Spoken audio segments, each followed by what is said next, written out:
Eres la desgracia de esta familia, mamá. Siempre has sido un problema y ya no podemos seguir cargando contigo. Las palabras de Joanna resonaron por todo el elegante salón del restaurante, cortando las conversaciones de las mesas cercanas como un cuchillo afilado. Los invitados al compromiso giraron sus cabezas hacia nosotras, sus ojos clavándose en mi rostro enrojecido, mientras mi hija continuaba su ataque despiadado frente a 40 personas que habían venido a celebrar. Mira cómo nos avergüenzas. Mamá, ni siquiera sabes comportarte en un lugar decente. Sebastián, mi yerno, asintió con una sonrisa cruel mientras ajustaba su corbata de seda italiana. El mismo hombre que 3 horas antes me había pedido que pagara la cuenta de $45,000 de esta celebración que ellos habían organizado sin consultarme. Mi mano tembló ligeramente mientras sostenía la copa de vino que apenas había tocado. El líquido rojo se agitaba como la sangre en mis venas, que bombeaba con una mezcla de humillación y algo más profundo, algo que había estado durmiendo en mi interior durante demasiados años. Los murmullos de los invitados se intensificaron. Pude escuchar fragmentos de sus conversaciones. ¡Qué cruel! Pobrecita la señora. ¿Cómo puede hablarle así a su madre? Joanna, por favor. Intenté susurrar, pero mi voz se quebró. Ella se inclinó hacia mí, sus ojos brillando con una satisfacción venenosa que me helaba la sangre. Por favor, ¿qué, mamá? Ya basta de hacerte la víctima. Todo el mundo aquí sabe que eres una carga. Vives en mi casa, comes mi comida, gastas mi dinero y encima tienes el descaro de opinar sobre cómo vivimos nuestras vidas. Su casa, mi dinero. Las palabras se repetían en mi mente como un eco distorsionado. 40 años de sacrificios, de dar cada centavo de mi pensión de maestra, de vender mis joyas para pagarles sus caprichos, de limpiar su casa como si fuera su sirvienta. Todo reducido a esta humillación pública en el restaurante más exclusivo de la ciudad. Los camareros se habían detenido a una distancia prudente, sosteniendo bandejas de platos costosos mientras observaban el espectáculo.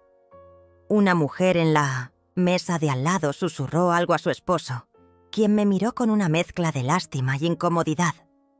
El aire acondicionado del restaurante hacía que mi piel se erizara, pero el frío que sentía venía de mucho más adentro.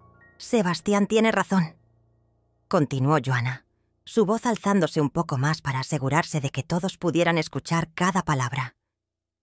Hemos sido demasiado pacientes contigo. Ya es hora de que entiendas tu lugar en esta familia. Mi lugar. Durante 68 años había creído que mi lugar era ser madre, protectora, proveedora. Había trabajado dobles turnos dando clases particulares para pagarle sus estudios universitarios. Había vendido la casa de mis padres para comprarles la mansión donde ahora vivían. Había renunciado a mis sueños, a mis amistades, a mi propia vida para construir la de ellos. Mamá, estás llorando y haciendo una escena. Joanna suspiró teatralmente. ¿Ves por qué no podemos llevarte a ningún lado? Siempre tienes que dramatizar todo. Las lágrimas que no había notado comenzaron a bajar por mis mejillas, arrastrando con ellas el maquillaje que había aplicado con tanto cuidado esa mañana. Había elegido mi mejor vestido azul marino, el que Ricardo me había regalado antes de morir, pensando que era una celebración familiar. Qué ingenua había sido. Sebastián se acercó y puso su mano en mi hombro con una presión que pretendía parecer cariñosa, pero que se sentía como una garra. Irene, tal vez sería mejor que te fueras a casa. Esto es una celebración y no queremos arruinar la noche de todos por... Hizo una pausa, mirándome de arriba abajo. Por esto. Esto. Como si fuera un objeto desechable. Una mancha en su perfecto evento social. Los invitados comenzaron a murmurar más fuerte, algunos levantándose de sus asientos para ver mejor el drama que se desarrollaba en nuestra mesa.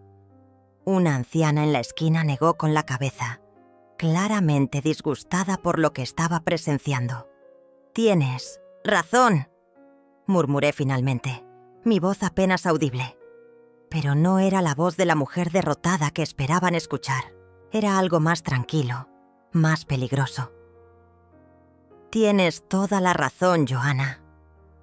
Me levanté lentamente de mi silla, sintiendo cómo cada par de ojos en el restaurante seguía mis movimientos. Mi cartera estaba en el suelo junto a mi silla. Una cartera de cuero negro que había comprado hace 20 años y que contenía más poder del que mi hija podría imaginar. La tomé con cuidado, sintiendo el peso de los documentos que había guardado allí esa misma mañana. Mis dedos acariciaron los papeles dentro de mi cartera mientras caminaba hacia la salida del restaurante, cada paso resonando en el silencio tenso que había dejado atrás. Los documentos que había firmado esa mañana en la oficina del abogado Mendoza parecían quemar contra mi piel a través del cuero. 40 años de matrimonio con Ricardo me habían enseñado a ser previsora, y los últimos 5 años de viudez me habían enseñado a ser estratégica. El aire fresco de la noche me golpeó el rostro cuando salí del restaurante, llevándose consigo el aroma pesado de la humillación y reemplazándolo con algo más limpio, más prometedor. Mis pasos se dirigieron automáticamente hacia el pequeño café que quedaba a 3 cuadras, el mismo lugar donde había pasado tantas tardes con Lucía Saleza, mi única amiga verdadera en este mundo, que se había vuelto tan hostil. Lucía estaba allí, como habíamos acordado, sentada en nuestra mesa habitual junto a la ventana. Sus ojos se alzaron cuando me vio entrar. Inmediatamente pude ver la preocupación grabada en su rostro arrugado. A los 65 años, Lucía había vivido lo suficiente para reconocer el dolor en los ojos de otra mujer. «Irene, querida», susurró mientras me acercaba. «Por tu cara puedo ver que pasó exactamente lo que temíamos». Me senté frente a ella, sintiendo cómo mis piernas temblaban ligeramente. El café todavía olía a canela y a esperanza. 2 cosas que había olvidado, que existían en mi vida. Fue peor de lo que imaginé, Lucía. Mucho peor. «Cuéntame todo», dijo ella, extendiendo su mano arrugada para tomar la mía. Su piel era suave y cálida, tan diferente del frío contacto de Sebastián en el restaurante. Me llamó la desgracia de la familia. Delante de 40 personas, Lucía. 40 personas que me conocen, que saben lo que he sacrificado por ella. Mi voz se quebró ligeramente, pero había algo diferente en esa quebradura. No era la voz de una mujer destruida, sino de una que finalmente había despertado. Lucía apretó mi mano con más fuerza. «Ay, mi niña, cuánto dolor has soportado en silencio. Pero dime, ¿llevaste los papeles como habíamos planeado?» Asentí, tocando nuevamente mi cartera. «Están todos aquí. Las escrituras originales, el testamento actualizado, los documentos de la cuenta bancaria. Todo lo que necesito para demostrar que esa mansión de $780,000, donde viven tan cómodamente, todavía está a mi nombre. ¿Y el plan? ¿Lo vas a ejecutar?» Por primera vez en años, una sonrisa pequeña pero genuina cruzó mi rostro. «Ya comenzó, Lucía. Ya comenzó». Mientras hablaba, mi mente regresó a esa mañana, cuando había despertado con una claridad que no había sentido desde la muerte de Ricardo. Había algo en el aire, una tensión que me decía que ese día sería diferente. Tal vez había sido la llamada telefónica de Joanna 3 días antes, exigiendo que pagara por su cena de compromiso porque era lo mínimo que podía hacer por su familia. O tal vez había sido la conversación que había escuchado por accidente la semana pasada, cuando llegué temprano a la casa y los encontré en la cocina, hablando sobre cómo sería más fácil cuando yo ya no estuviera allí para complicar las cosas. Sebastián había sugerido que me pusieran en un hogar de ancianos, y Joanna había respondido que primero necesitaban asegurarse de que todos mis bienes estuvieran correctamente transferidos. Esa mañana me había levantado antes del amanecer y había tomado una ducha larga y caliente. Había elegido cuidadosamente mi ropa, había desayunado tranquilamente y había tomado el autobús hasta el centro de la ciudad. La oficina del abogado Mendoza estaba en el 13º piso de un edificio de cristal que reflejaba el cielo matutino como un espejo de posibilidades. «Señora Terrazo», había dicho el abogado, un hombre mayor con cabello gris y ojos bondadosos. «¿Estás segura de que quiere hacer estos cambios? Son bastante drásticos». «Completamente segura», había respondido, firmando cada documento con una determinación que me sorprendió a mí misma. «Mi hija ha dejado muy claro que no me considera parte de su familia. Es hora de que aprenda las consecuencias de esa decisión». Ahora, sentada frente a Lucía en nuestro café de siempre, pude sentir el peso de esas decisiones asentándose en mi pecho como una armadura invisible. Los documentos en mi cartera no eran solo papeles, eran mi libertad, mi dignidad, mi futuro. ¿Sabes? ¿Qué es lo más triste de todo esto?, le pregunté a Lucía tomando un sorbo del café que ella había pedido para mí. Que durante todos estos años creí que estaba siendo una buena madre al darles todo. Creí que el sacrificio era amor. «El sacrificio puede ser amor», respondió Lucía sabiamente. «Pero el abuso nunca lo es.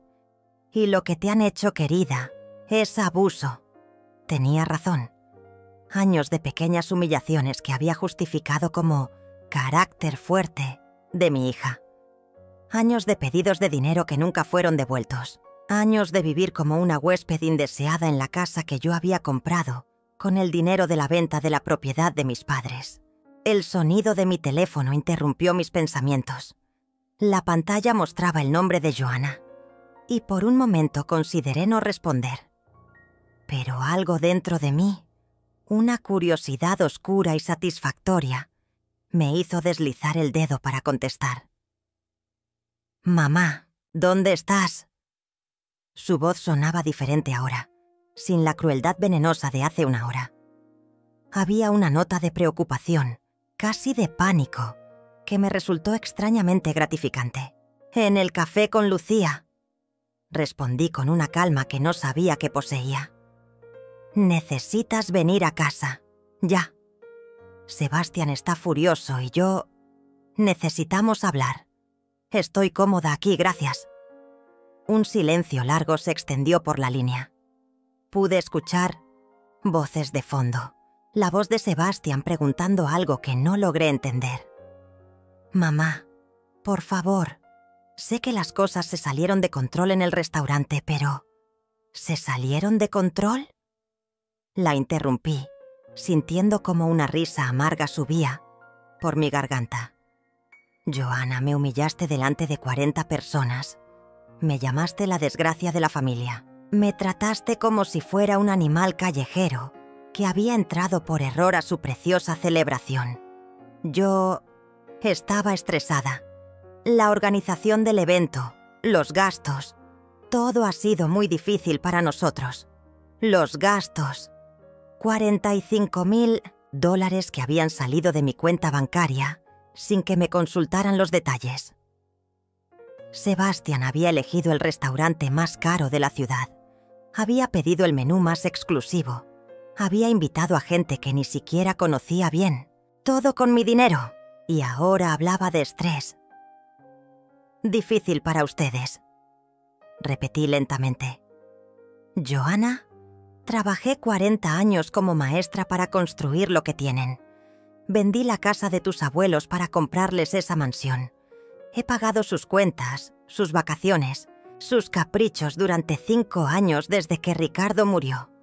Y tú me llamas la desgracia de la familia». «Mamá, ya basta de dramatizar. Ven a casa y hablamos como adultos». «¿Como adultos?» Como si fuera una niña berrinchuda en lugar de la mujer de 68 años que había sacrificado su vida entera por ella.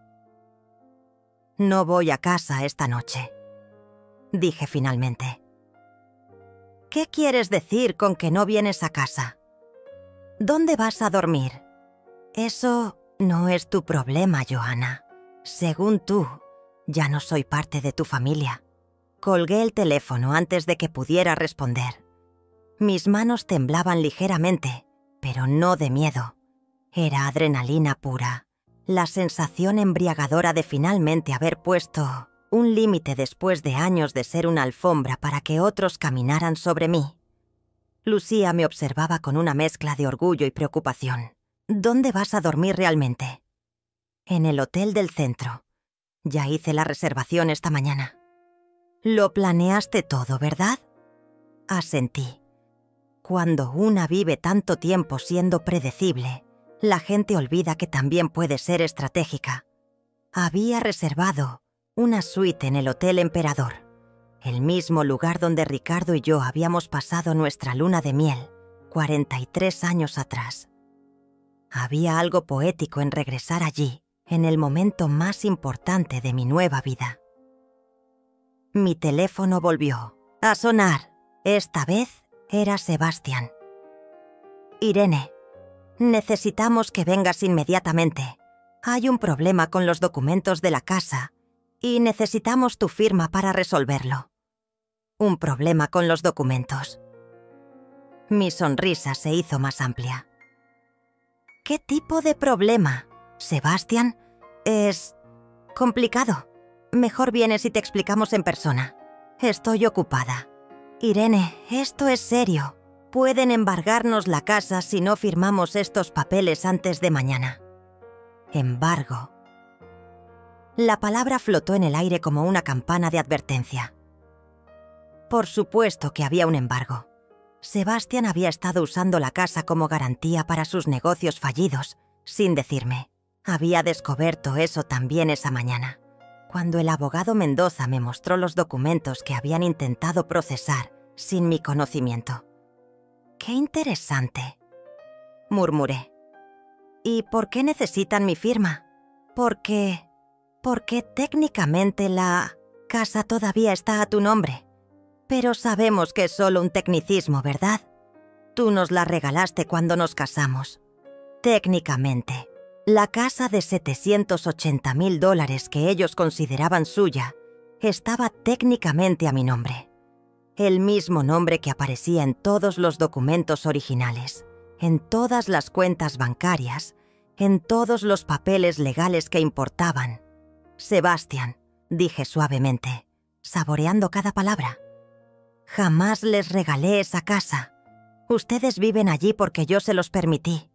Hay una diferencia muy grande entre esas dos cosas. El silencio que siguió fue largo y pesado. Pude escuchar cómo le susurraba algo a Joanna, sus voces cargadas de una urgencia que me llenaba de una satisfacción inesperada. «Irene, no puedes hacer esto. Tenemos derechos. Hemos vivido allí durante 5 años. Como mis invitados. Invitados que, según escuché la semana pasada, están ansiosos porque me vaya a un hogar de ancianos para que no complique más sus vidas». Otro silencio. Esta vez pude escuchar la respiración acelerada de Sebastián del otro lado de la línea. «No sabemos de qué hablas». «Claro que no». Colgué el teléfono y lo puse en silencio. Lucía me observaba con asombro. «Ay, Irene, los tienes exactamente donde los querías. Exactamente donde se pusieron ellos mismos». Corregí. Yo solo dejé de rescatarlos de las consecuencias de sus propias decisiones.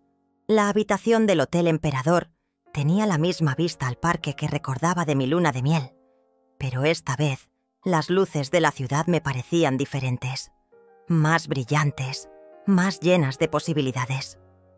Me serví una copa de vino tinto del minibar y me senté junto a la ventana, observando cómo la vida nocturna se desarrollaba allá abajo, mientras mi teléfono vibraba incesantemente sobre la mesa de noche. 15 llamadas perdidas de Joanna, 12 de Sebastián, 3 mensajes de texto que no me molesté en leer. El silencio que había elegido era más elocuente que cualquier grito que hubiera podido dar durante todos estos años. Abrí mi cartera y extendí los documentos sobre la cama king size. Las escrituras originales de la casa, con mi nombre claramente visible como única propietaria. Los documentos del divorcio de bienes que había firmado con Ricardo antes de su muerte, protegiendo mis propiedades de cualquier reclamación futura. Y el documento más importante de todos, la revocación del poder legal que le había otorgado a Joanna hace 3 años, cuando pensé que era prudente que alguien más joven manejara mis asuntos. Qué ingenua había sido. Había firmado ese poder, pensando que le facilitaría las cosas a mi hija si algo me pasaba. En lugar de eso, Sebastian lo había usado para intentar transferir la propiedad de la casa a su nombre, sin que me diera cuenta. Si no hubiera sido por la llamada del banco la semana pasada, preguntando por qué quería cambiar el beneficiario de mi seguro de vida, nunca habría descubierto su traición. Señora Terrazo, hay algunas irregularidades en los documentos que alguien intentó procesar con su poder legal, había dicho la representante del banco con voz preocupada. Necesitamos que venga personalmente para verificar que usted autorizó estas transacciones. Esa había sido la primera grieta en la fachada perfecta que Sebastian había construido. Una grieta que se había convertido en un abismo cuando descubrí que había estado usando la casa como garantía para 3 préstamos diferentes, acumulando deudas que ascendían a más de $200,000. Mi teléfono vibró una vez más. Esta vez era un mensaje de texto de Joanna. «Mamá, por favor, contesta. Sebastian está teniendo un ataque de pánico. Los acreedores van a venir mañana temprano y si no firmamos los papeles, nos van a quitar la casa. No puedes hacernos esto. No puedo hacerles esto». Como si yo fuera la culpable de sus decisiones, de su avaricia, de su completa falta de respeto hacia la mujer que les había dado todo. Tomé otro sorbo de vino y marqué el número del abogado Mendoza. A pesar de ser casi las 10 de la noche, contestó al segundo timbre. «Señora Terrazo, ¿cómo está? Esperaba su llamada». «Todo salió exactamente como usted predijo, doctor Mendoza. Necesitan mi firma para evitar el embargo». «¿Y cuál es su decisión?». La pregunta flotó en el aire cargado de posibilidades. 40 años de matrimonio me habían enseñado que las decisiones más importantes de la vida rara vez se tomaban en momentos de calma. Se tomaban en momentos como este, cuando el dolor y la claridad se encontraban en un punto perfecto de intersección. «Proceda con el plan B», dije finalmente. «Quiero que mañana a primera hora entregue los documentos de desalojo. 30 días para que abandonen la propiedad». «¿Está completamente segura? Una vez que iniciemos este proceso, será muy difícil detenerlo. Doctor Mendoza, esta noche mi hija me dijo delante de 40 personas que soy la desgracia de su familia. Mi yerno ha estado robándome durante años, usando mi propiedad como su cajero personal. Estoy más segura de esto que de cualquier otra cosa en mi vida». «Entendido. Los documentos estarán listos mañana a las 8 de la mañana». Después de colgar, me quedé sentada en silencio durante varios minutos. El vino me había relajado lo suficiente para permitir que los recuerdos fluyeran libremente. Recordé cuando Joanna era pequeña y solía acurrucarse conmigo en el sofá, leyendo cuentos de princesas que siempre terminaban con finales felices. Recordé cuando se graduó de la universidad y me abrazó llorando, diciéndome que era la mejor madre del mundo. Recordé también cuando conoció a Sebastián, cómo cambió gradualmente de ser mi hija cariñosa a ser una extraña que solo me llamaba cuando necesitaba dinero, cómo las visitas se habían vuelto más espaciadas, las conversaciones más cortas, los abrazos más fríos. El punto de quiebre había sido cuando Ricardo murió. En lugar de consolarme en mi dolor, Joanna había aparecido en el funeral preguntando cuándo iba a resolver el tema de la herencia. como si la muerte de mi esposo fuera simplemente un trámite burocrático que la estaba inconveniendo. Mi teléfono sonó nuevamente. Esta vez contesté. «Mamá, gracias a Dios. Escucha, Sebastián habló con su abogado y podemos arreglar todo esto. Solo necesitamos que vengas mañana temprano y firmemos algunos papeles. Todo volverá a la normalidad». «La normalidad», repetí, lentamente. «Tu normalidad es tratarme como una sirvienta en mi propia casa. Tu normalidad es humillarme públicamente. Tu normalidad es robarme y mentirme. No seas dramática, mamá. Nadie te robó nada. Joanna, tu esposo usó mi casa como garantía para 3 préstamos sin decirme. Eso se llama fraude». Un silencio largo se extendió por la línea. Finalmente escuché la voz de Sebastián de fondo, diciéndole algo que no pude entender. «Mamá, esos son solo tecnicismos legales. Nosotros somos familia. La familia se apoya». «Tienes razón», dije suavemente. «La familia se apoya. Pero tú acabas de decirme que no soy parte de tu familia. Así que supongo que ya no tengo obligación de apoyarte. No puedes estar hablando en serio. Mañana a las 8 de la mañana van a recibir los documentos de desalojo. Tienen 30 días para abandonar mi propiedad». El grito que siguió fue tan agudo que tuve que alejar el teléfono de mi oreja. «Esto es imposible. No puedes echarnos. Esta es nuestra casa».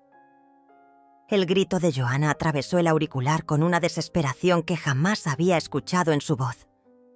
Era el sonido de alguien que finalmente se daba cuenta de que su castillo de naipes estaba colapsando. «Es mi casa, Joanna. Siempre ha sido mi casa. El hecho de que te hayas olvidado de eso no cambia la realidad legal. Mamá, Sebastián está llorando. Está completamente destrozado. No puedes hacerle esto a tu propia familia». Sebastián llorando. El mismo hombre que 3 horas antes me había mirado con desprecio y me había sugerido que me fuera del restaurante para no arruinar su perfecta velada. Ahora lloraba porque sus planes de robarme se habían desmoronado. «Joanna, hace exactamente 4 horas me dijiste que era la desgracia de tu familia.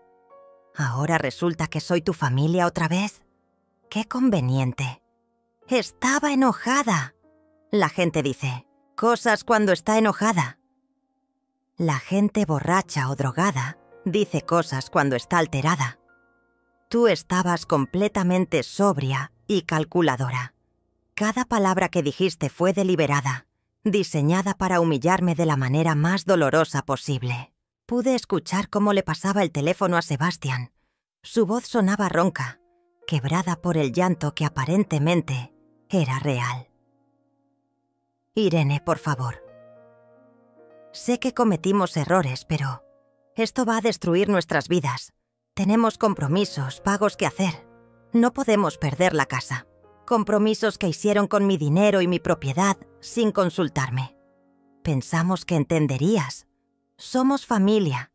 Sebastián, la semana pasada te escuché decirle a mi hija que sería más fácil cuando yo estuviera en un hogar de ancianos, que primero necesitaban asegurarse de que todos mis bienes estuvieran correctamente transferidos. Exactamente cuándo planeabas informarme sobre esa transferencia». El silencio que siguió fue ensordecedor. Pude escuchar su respiración agitada, el sonido de alguien que acababa de darse cuenta de que había sido descubierto en su mentira más grande. No sé de qué hablas. Por favor, Sebastián, respétame lo suficiente para no mentirme en este momento. Llegué temprano ese día y los escuché hablando en la cocina. Cada palabra. Irene, eso no era...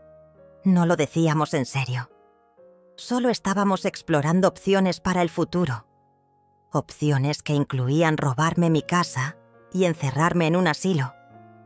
Nadie habló de robarte nada.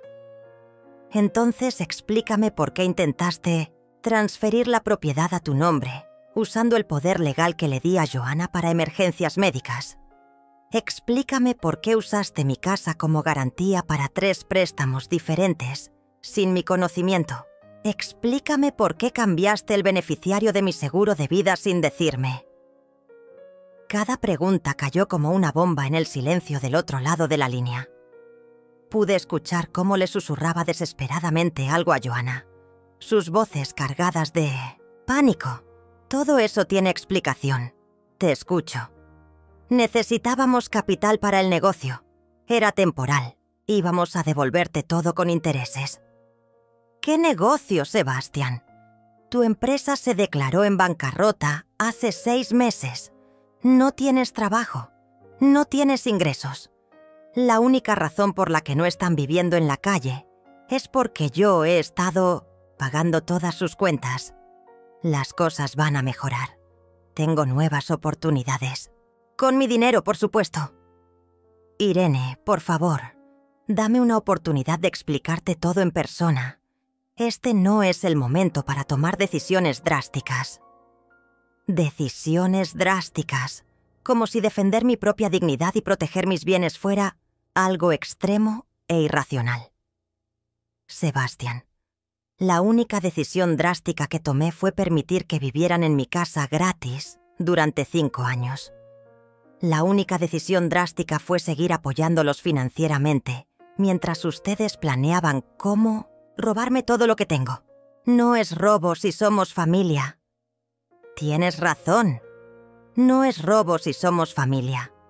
Pero según Joanna, yo no soy parte de su familia. Soy la desgracia de su familia. Así que supongo que sí es robo. El sonido que escuché después fue algo entre un sollozo y un grito de frustración. Sebastián había perdido completamente la compostura, y parte de mí se preguntó si esto era genuino o simplemente otra manipulación. Los papeles de desalojo van a ser entregados mañana a las 8. Continué con una calma que me sorprendía. Tienen 30 días para encontrar otro lugar donde vivir. 30 días no es suficiente tiempo. No tenemos dinero para un depósito. No tenemos referencias de crédito. Debieron haber pensado en eso antes de arriesgar mi propiedad en sus esquemas de negocios fallidos. Irene, esto es venganza. Esto no es lo que Ricardo habría querido. La mención del nombre de mi esposo muerto fue como un puñetazo en el estómago. Se atrevía a usar la memoria de Ricardo, el hombre que había trabajado lado a lado conmigo para construir todo lo que ellos habían estado despilfarrando.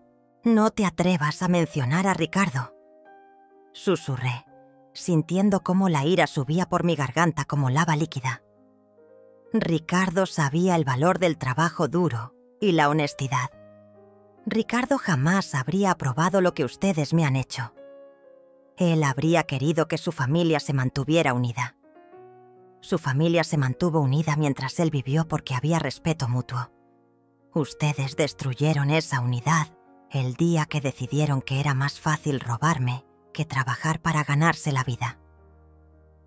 Colgué el teléfono y lo apagué completamente. Mis manos temblaban, pero no de miedo o incertidumbre. Temblaban de una ira justa y purificadora que había estado conteniendo durante demasiado tiempo. Me serví otra copa de vino y volví a sentarme junto a la ventana. Las luces de la ciudad parpadeaban como estrellas terrestres, cada una representando una vida, una historia, una familia. Algunas de esas familias probablemente estaban pasando por dramas similares al mío.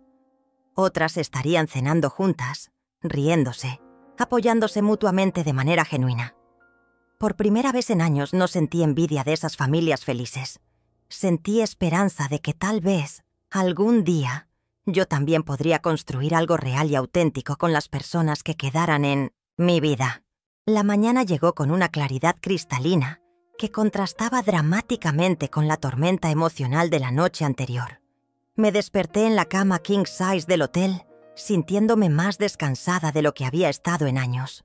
Por primera vez en mucho tiempo, había dormido sin la ansiedad constante de preguntarme qué nueva humillación o demanda financiera me esperaría al despertar.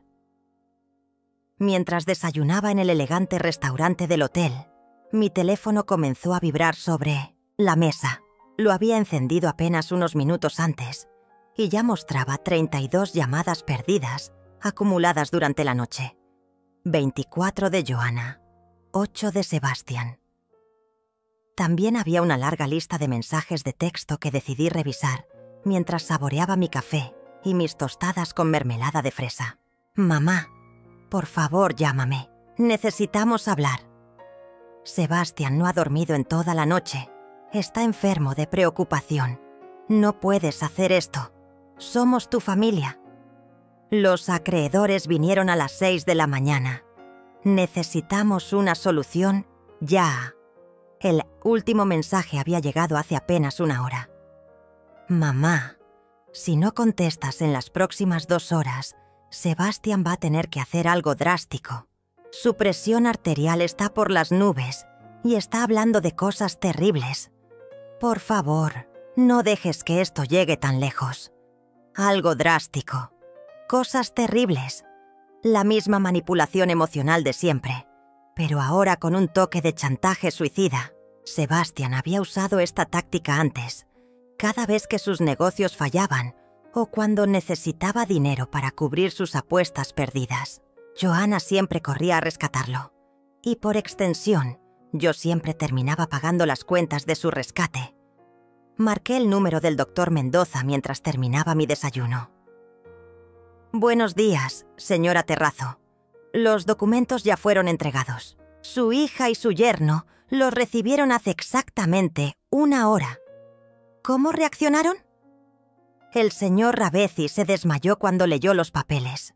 Su hija gritó bastante y amenazó con demandarme a mí y a usted. Pero los documentos están en orden y son completamente legales. ¿Y los acreedores? También llegaron esta mañana, al descubrir que la propiedad no puede ser embargada porque nunca fue legalmente transferida al señor Ravesi. Están exigiendo el pago inmediato de las deudas. Aparentemente, el señor Ravesi les había prometido que la casa sería garantía suficiente. Una sonrisa pequeña pero satisfactoria cruzó mi rostro.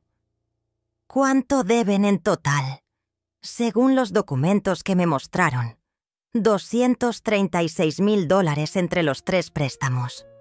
$236,000 que Sebastian había conseguido prometiendo mi casa como garantía, dinero que probablemente había gastado en sus esquemas empresariales fallidos o en mantener el estilo de vida lujoso al que se había acostumbrado a costa mía. «Doctor Mendoza, necesito que prepare otro conjunto de documentos. Dígame, quiero cambiar todas mis cuentas bancarias, revocar cualquier acceso que Joanna pueda haber tenido a mis finanzas y quiero establecer un fideicomiso que proteja mis bienes de cualquier reclamación futura». «Excelente idea. Puedo tener todo listo para mañana. Y una cosa más. Quiero redactar un nuevo testamento». «Por supuesto. ¿Cuáles son sus instrucciones?» Me quedé en silencio por un momento, considerando las palabras que estaba a punto de pronunciar. Durante años había asumido que todo lo que tenía sería para Joanna cuando muriera. Había trabajado toda mi vida con esa idea en mente, sacrificando mis propios sueños y comodidades para construir un legado para mi hija. Todo va a ir a organizaciones benéficas, educación para niños de bajos recursos, hogares para mujeres maltratadas y una fundación para personas mayores abandonadas por sus familias. ¿Estás segura de eso? Completamente. Mi hija ya me dejó muy claro que no me considera parte de su familia. No veo por qué debería considerar que ella es parte de la mía. Después de colgar, me quedé sentada en el restaurante, observando la vida matutina de la ciudad a través de las grandes ventanas. Ejecutivos apurados, caminando hacia sus oficinas, madres jóvenes empujando carriolas, ancianos alimentando palomas en el parque cercano. Cada persona tenía su propia historia, sus propias luchas, sus propias traiciones y triunfos. Mi teléfono sonó nuevamente. Esta vez era un número que no reconocía. Señora Terrazo, habla el doctor Hernández del Hospital San José. Su yerno, Sebastián Rabezi, fue traído a emergencias hace 1 hora. Está pidiendo que venga inmediatamente. ¿Qué le pasó? Aparentemente tuvo un episodio de hipertensión severa que causó que se desmayara. Está estable ahora, pero muy alterado. Sigue pidiendo que la llamen. Doctor, con todo respeto, esa ya no es mi responsabilidad. Un silencio sorprendido siguió a mis palabras. Claramente el doctor no esperaba esa respuesta. Señora, él insiste en que usted es la única que puede resolver la situación que causó su crisis. La situación que causó su crisis fue su propia decisión de robarme durante años. La solución está en sus manos, no en las mías. Pero, señora, doctor, Sebastián no es mi hijo, no es mi esposo. Y según su propia familia, yo no soy parte de la suya. No tengo obligación legal ni moral de acudir a rescatarlo de las consecuencias de sus propias acciones. Colgué el teléfono sintiendo una extraña mezcla de alivio y tristeza. No había alegría en saber que Sebastián estaba en el hospital, pero tampoco había el pánico y la culpabilidad que habría sentido hace 1 semana. Era como si finalmente hubiera entendido la diferencia entre ser compasiva y ser una víctima voluntaria. Terminé mi café y subí a mi habitación para ducharme y prepararme para el día. Tenía una cita con el doctor Mendoza a las 2 de la tarde y después quería pasar por la librería del centro. Había comenzado a recordar cuánto me gustaba leer antes de que mi vida se volviera una serie interminable de crisis financieras causadas por otras personas. Mientras me vestía, reflexioné sobre cuán diferente se sentía mi cuerpo cuando no llevaba el peso constante de la ansiedad y el resentimiento. Mis hombros estaban menos tensos, mi respiración era más profunda, incluso mi reflejo en el espejo parecía más sereno. Por primera vez en años, tenía curiosidad por ver qué me depararía el futuro. La tarde transcurrió en la oficina del doctor Mendoza, con una eficiencia que me sorprendió. Cada documento que firmaba sentía como una capa más de protección alrededor de mi nueva vida. El fideicomiso que establecimos garantizaba que ninguna manipulación futura podría tocar mis bienes. Las nuevas cuentas bancarias estaban únicamente a mi nombre, sin ningún tipo de acceso para terceros. Mi nuevo testamento reflejaba mis valores reales, no las obligaciones familiares que me habían sido impuestas. Señora Terrazo, dijo el doctor Mendoza mientras organizaba los documentos finales. En 30 años de carrera legal, he visto muchos casos como el suyo, pero pocas veces he visto a alguien tomar medidas tan decididas y bien pensadas para protegerse. Doctor, cuando una ha vivido 68 años siendo la salvación de todos los demás, llega un momento en que debe decidir ser su propia salvación. Salí de la oficina sintiendo como si hubiera mudado una piel vieja y agotada. La librería del centro me esperaba con sus estantes llenos de mundos inexplorados, historias que no había tenido tiempo de leer porque siempre estaba demasiado ocupada, resolviendo los problemas financieros de otros. Mientras hojeaba una novela de Isabel Allende, mi teléfono vibró con un mensaje de Joana. «Mamá, Sebastián está en terapia intensiva. Los doctores dicen que su corazón está muy débil por el estrés. Por favor, ven al hospital. Te necesitamos». Me quedé mirando el mensaje durante varios minutos. La versión anterior de mí habría salido corriendo del hospital, cargada de culpabilidad y dispuesta a firmar cualquier documento que me pusieran enfrente para salvar a Sebastián. Esa Irene habría creído que era responsable de su salud, de su bienestar, de su futuro. Pero esa Irene había muerto en el restaurante la noche anterior, cuando su propia hija la llamó la desgracia de la familia.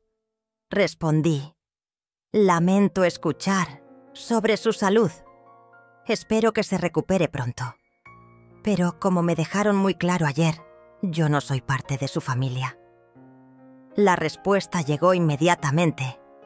¿Cómo puedes ser tan cruel? Es tu yerno. Es el hombre que me robó durante años y que planeaba encerrarme en un asilo para quedarse con todos mis bienes. Mi crueldad es nada comparada con la suya. No hubo respuesta después de eso. Compré 3 libros y regresé al hotel, donde ordené la cena al servicio a cuartos y me instalé en la cómoda butaca junto a la ventana. Era extraño comer sin la tensión constante de preguntarme si Joanna o Sebastian aparecerían con alguna nueva crisis que requiriera mi dinero o mi atención. A las 9 de la noche, tocaron la puerta de mi habitación. A través de la mirilla, pude ver a Joanna parada en el pasillo, con el cabello despeinado y los ojos hinchados de llorar. Había algo casi cómico en ver a la mujer que ayer me había humillado públicamente, ahora parada frente a mi puerta, como una suplicante. «Mamá, sé que estás ahí. Por favor, abre la puerta». Me quedé en silencio, observándola a través de la mirilla. «Mamá, Sebastian casi se muere hoy.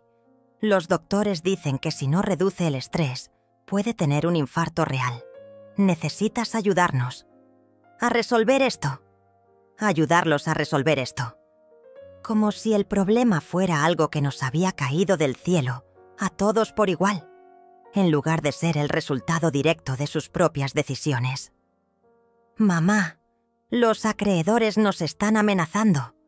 Dicen que si no pagamos mañana van a embargar todo lo que tenemos. Van a tomar nuestros carros, nuestros muebles, todo. Todo lo que tenían había sido comprado con mi dinero.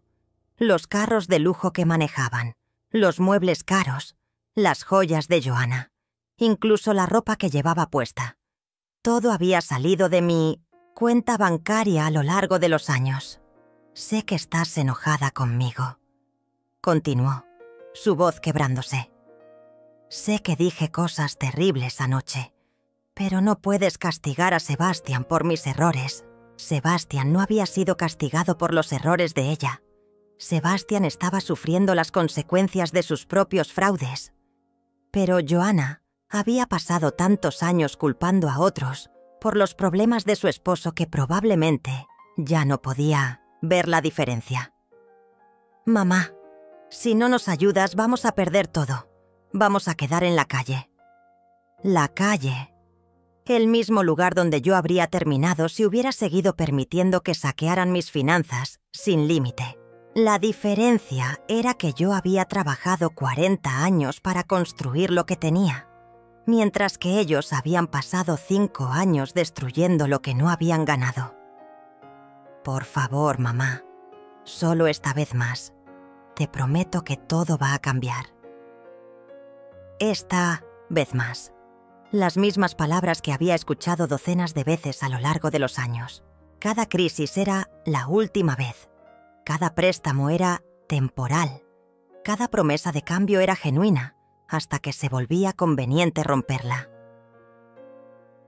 Después de 10 minutos más de súplicas, Joanna finalmente se fue. La escuché caminar por el pasillo, sus tacones haciendo eco en el silencio del hotel. Probablemente regresaría al hospital para contarle a Sebastian que su plan de usar su salud como chantaje emocional había fallado. Me serví otra copa de vino y abrí uno de los libros que había comprado. Era una historia sobre una mujer mayor que descubría su propia fuerza después de años de ser invisible en su propia vida. Mientras leía, no pude evitar sonreír ante las similitudes con mi propia situación. La diferencia era que mi historia estaba apenas comenzando, mientras que la suya ya tenía un final feliz, garantizado entre las páginas del libro. Mi teléfono vibró una última vez esa noche. Era un mensaje de texto de un número desconocido. «Señora Terrazzo, soy el abogado de Sebastian Ravesi. Necesitamos discutir un arreglo legal para evitar acciones más drásticas. Por favor, contácteme mañana».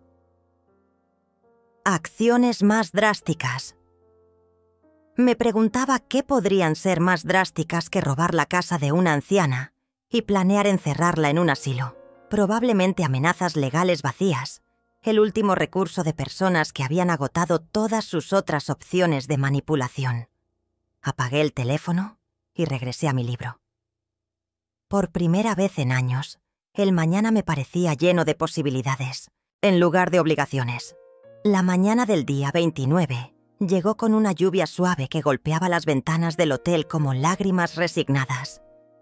En unas pocas horas, el plazo de desalojo que había impuesto vencería oficialmente. Durante las últimas 3 semanas, había mantenido mi silencio mientras Joanna y Sebastian intentaban cada táctica de manipulación en su arsenal. Amenazas legales que resultaron ser imposibles de ejecutar, chantajes emocionales que caían en oídos sordos y súplicas desesperadas que llegaban a través de números de teléfono prestados porque yo había bloqueado los suyos.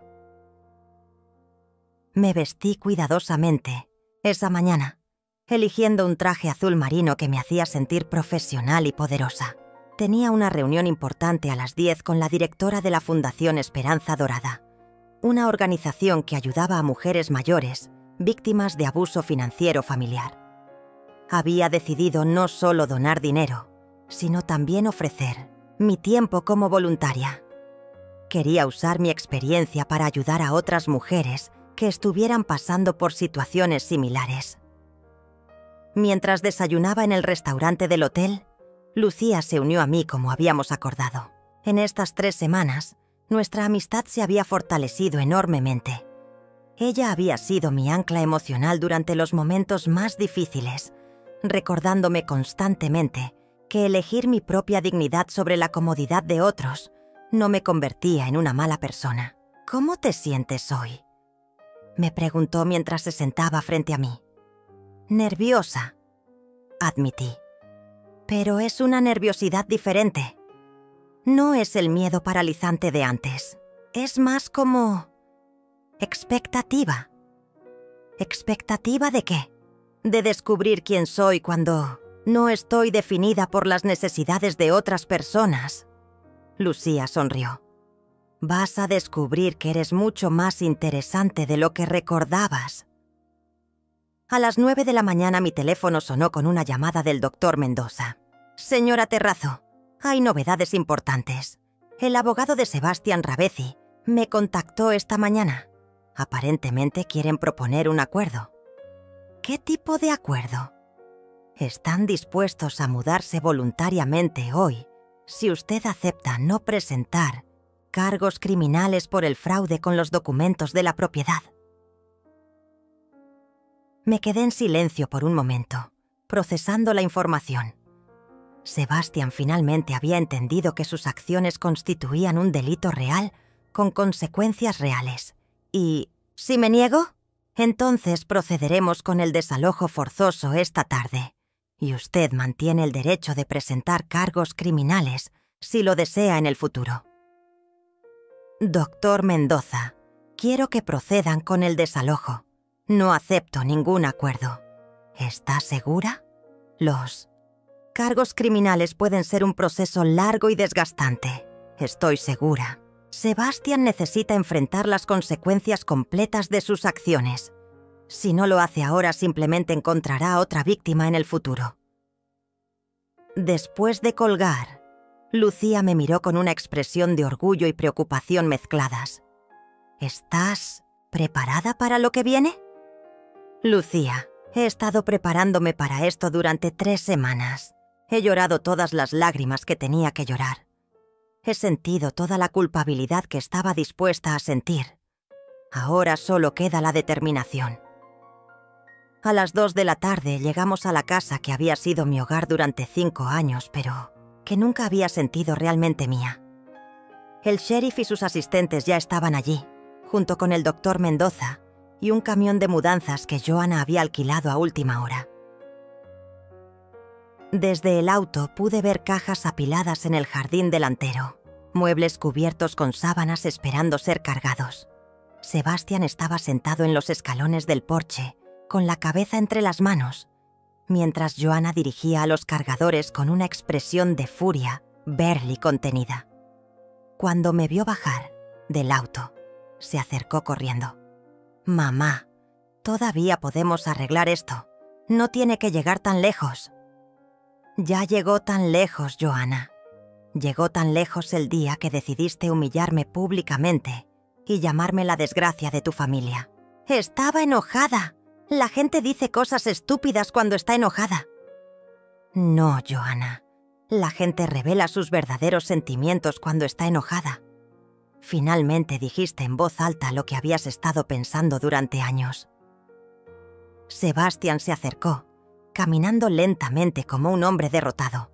Había perdido peso en estas 3 semanas y tenía ojeras profundas que le daban una apariencia casi fantasmal. Irene, por favor, te devuelvo todo. Cada centavo que tomé prestado. Solo dame tiempo para reconstruir mi negocio.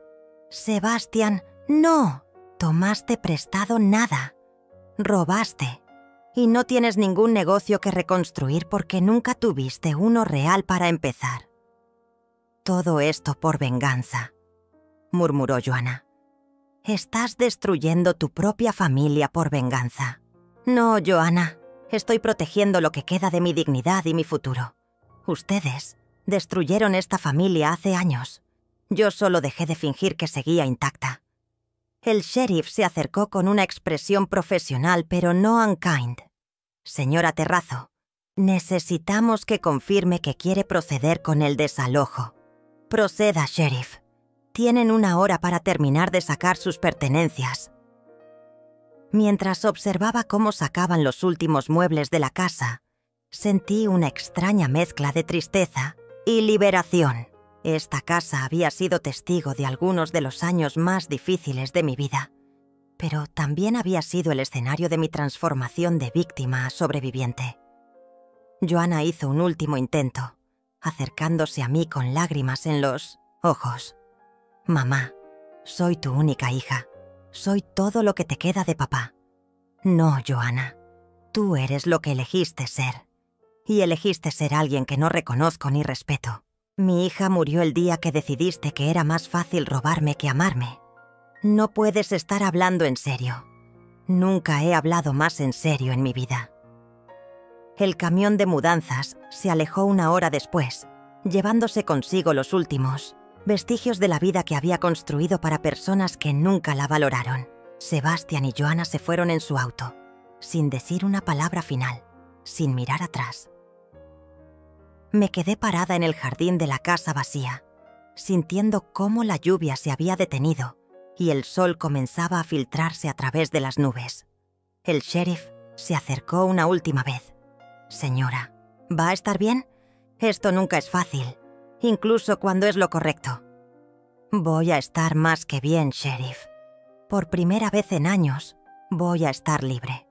Parte 9, 6 meses después, me desperté en mi nuevo apartamento con la luz dorada del amanecer, filtrándose a través de las cortinas de lino blanco que había elegido cuidadosamente. Este pequeño pero elegante espacio de 2 habitaciones en Font-Mercientos, el centro de la ciudad, se había convertido en mi santuario personal, decorado con muebles que reflejaban mi gusto real, no las preferencias de otras personas que había estado complaciendo durante décadas. La casa grande había sido vendida 3 meses atrás a una familia joven con 3 hijos que llenaron cada habitación de risas y vida nueva. Con el dinero de la venta, había comprado este apartamento al contado y había establecido un fondo de inversión que me daba independencia financiera completa. Ya no dependía únicamente de mi pensión de maestra, y por primera vez en mi vida adulta tenía dinero para mis propios sueños. Me vestí con el uniforme azul claro de la Fundación Esperanza Dorada, donde ahora trabajaba como consejera voluntaria 3 días a la semana. En estos meses había ayudado a 17 mujeres mayores a escapar de situaciones de abuso financiero familiar. Cada caso me recordaba lo común que era mi experiencia y lo extraordinario que era haber encontrado la fuerza para salir de ella. Buenos días, Irene. Me saludó Marilena, la recepcionista de la fundación, cuando llegué a las oficinas. Tienes una cita nueva a las 10. una señora de 72 años cuyo hijo le ha estado robando su pensión. Preparemos su expediente, respondí, sintiendo la familiar combinación de tristeza por otra víctima y determinación de ayudarla a encontrar su camino hacia la libertad. La mañana transcurrió con la rutina reconfortante del trabajo significativo. Durante el almuerzo, Lucía y yo nos encontramos en el pequeño café que se había convertido en nuestro lugar habitual. Ella había notado el cambio en mí desde el primer día, pero ahora parecía asombrada por la transformación completa. «Te ves radiante», me dijo mientras compartíamos una ensalada y café recién hecho. «Es como si hubieras encontrado una versión de ti misma que había estado escondida durante años. Me siento como si finalmente hubiera dejado de disculparme». «Por existir», respondí. «Durante tanto tiempo creí que mi valor dependía de cuánto podía dar a otros. Ahora entiendo que mi valor está simplemente en ser quien soy». «¿Has sabido algo de ellos?», era la pregunta que me hacía cada pocas semanas, y mi respuesta siempre era la misma. «No, y espero que siga así». Lo que no le dije a Lucía era que sí había sabido algo, indirectamente. El doctor Mendoza me había informado que Sebastián finalmente había sido arrestado por fraude inmobiliario en otro caso similar. Aparentemente, después de perder mi casa, había intentado el mismo esquema con una viuda de 80 años en el otro lado de la ciudad.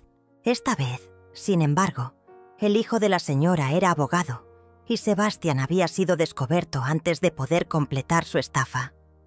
Joana había intentado contactarme una vez a través del abogado, pidiendo dinero para la fianza de Sebastián. La respuesta había sido un no rotundo que aparentemente fue suficientemente claro para detener cualquier intento futuro de comunicación. Por la tarde regresé a mi apartamento y me preparé para mi clase de pintura de las 6. A los 68 años, había descubierto que tenía talento para los paisajes al óleo, algo que nunca habría sabido si hubiera seguido gastando todo mi tiempo y energía en resolver los problemas de otras personas. Mientras mezclaba colores, en mi paleta reflexioné sobre el camino que me había llevado hasta aquí. La humillación en el restaurante había sido el momento más doloroso de mi vida, pero también había sido el catalizador para la transformación más importante. Sin ese momento de claridad brutal, probablemente habría seguido siendo la víctima silenciosa de mi propia familia hasta el día de mi muerte. Mi teléfono sonó mientras pintaba. Era un número desconocido, lo que inmediatamente me puso en alerta. Dudé por un momento antes de contestar. «¿Señora Terrazo?» Habla Elena Morales de la oficina del fiscal del distrito. Estamos preparando el caso criminal contra Sebastián Ravezzi y necesitamos que venga a testificar la próxima semana. «Por supuesto», respondí sin vacilar. «Estaré allí. Señora, quiero que sepa que su valentía al presentar los cargos originales fue fundamental para proteger a otras víctimas potenciales. El señor Ravezzi tenía una lista de al menos 6 mujeres mayores a las que estaba investigando para futuros fraudes». Después de colgar, me quedé sentada en silencio durante varios minutos. 6 mujeres que ahora estaban a salvo porque yo había elegido la justicia sobre la falsa paz familiar. 6 mujeres que no tendrían que pasar por la humillación y el robo que yo había experimentado. Esa noche, mientras cenaba una ensalada simple en mi pequeño comedor, miré por la ventana hacia las luces de la ciudad que brillaban como promesas de posibilidades infinitas. No había nadie esperando que pagara sus cuentas, nadie exigiendo mi atención para sus crisis autoinducidas, nadie tratándome como un inconveniente en mi propia vida. Por primera vez en décadas, el silencio de mi hogar no era solitario, era pacífico.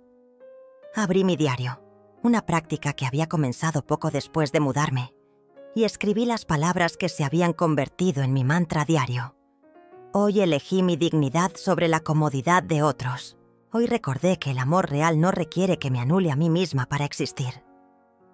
Cerré el diario y me serví una copa pequeña de vino tinto, el mismo tipo que había estado bebiendo la noche que cambié mi vida para siempre, en el Hotel Emperador. Mientras saboreaba cada sorbo, sonreí pensando en todas las mañanas que me esperaban, mañanas en las que despertaría siendo dueña de mi propia vida. El teléfono permaneció en silencio. Las cuentas estaban pagadas con mi propio dinero.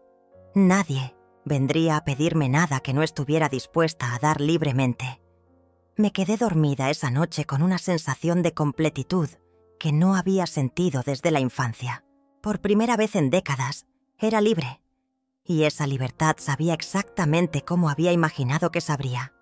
Como dignidad, como respeto propio, como la paz profunda que viene de saber que ya no tenía que disculparme por ocupar espacio en mi propia vida.